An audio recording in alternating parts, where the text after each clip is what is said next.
I trust that you will find tonight's message a very practical one. Because today, there are so many reading the paper and believing what they see and what they hear on radio and TV, with the depression and the recession and this, that, and the other. Now tonight, let me tell you who you are.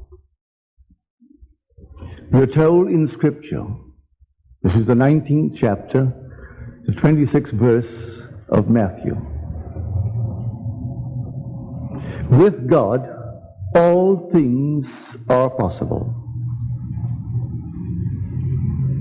Then we are told in the earliest gospel, the book of Mark, the 9th chapter, the 23rd verse.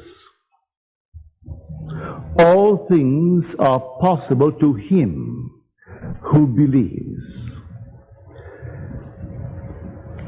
Divine imagining has no restrictions placed upon it. Human imagining has one restriction placed upon it: to believe. All things are possible to him who believes. So they equate man, he's speaking of you, with God. But on this level, it is believing. Can you believe it? There is no other limitation other than man's capacity to believe what he has imagined. All things are possible to him who believes.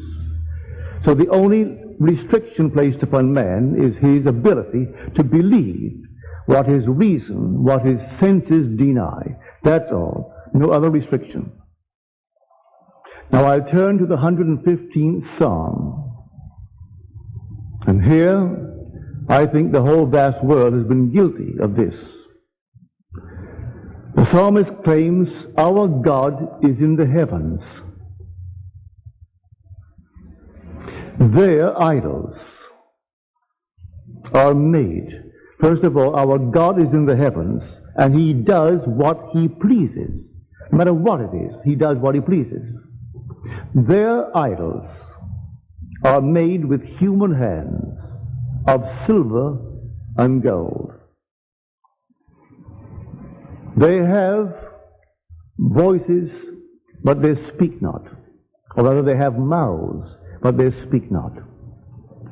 And eyes that do not see. They have ears that do not hear. And they have hands that do not feel. And feet that do not walk. And there is no sound from their throats. Those who make them are like them. And those who believe in them are like them. To believe in anything outside of yourself as the cause of the phenomena of life, you're believing in something made with the human hand. I don't care what you call it. Now, who is this God who does as he pleases? That is equated with man. Well, you try to think of anything other than your own wonderful human imagination. Our God is in the heavens, and we are told that heaven is within you in the 17th chapter of the book of Luke.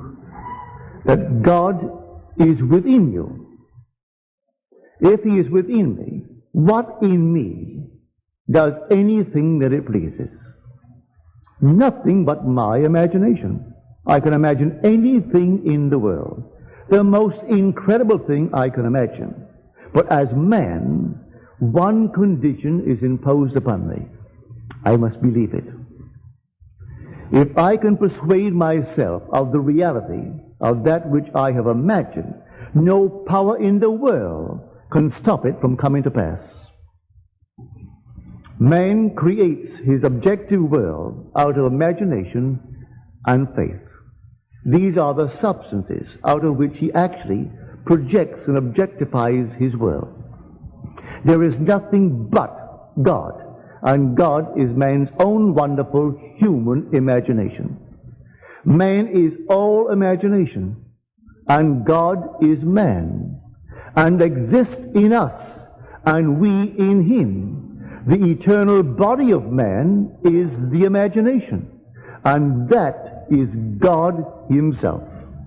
So divine imagining, yes, it's instantaneous, but when it's keyed low into the human form, then there is one condition imposed upon it. Can I believe it? So I now come to the point of faith. What is faith? Faith is the subjective appropriation of the objective hope. So I have a hope. I would like to be this, that, or the other in this world. Or I would like someone, a friend of mine, to be this, that, or the other. Now I must appropriate it subjectively. I go down in my imagination and I simply conceive a scene which would imply that it's true. And I appropriate it. How do I appropriate a scene? I create a scene which would imply that it is true. Bring in the individual or friends before me, and I can have friends tell me, have you heard the good news? And I will act as though I didn't know what is the good news. Have you heard the news about, and they mention my friend, and I listen eagerly to what they're telling me about my friend. I'm appropriating subjectively my objective hope. All I have to do then is to persist in that state. As Shakespeare said in his Antony and Cleopatra, it hath been taught us from the primal state that that which is was wished until it were. But he used the pronoun he. But you can use it of anything in this world. But he said that he which, wishing the being to come into being. But you can make it for a home, a place, or anything in the world. You need not confine it to a friend. That he which is was wished until he were. You can make it or there or anything else in the world. It's simply from the very beginning. The primal wish was simply to so give myself to a state that I lost myself in the state and I remain in that state until the state became objectified within my world. This is what the Bible is teaching everyone in this world.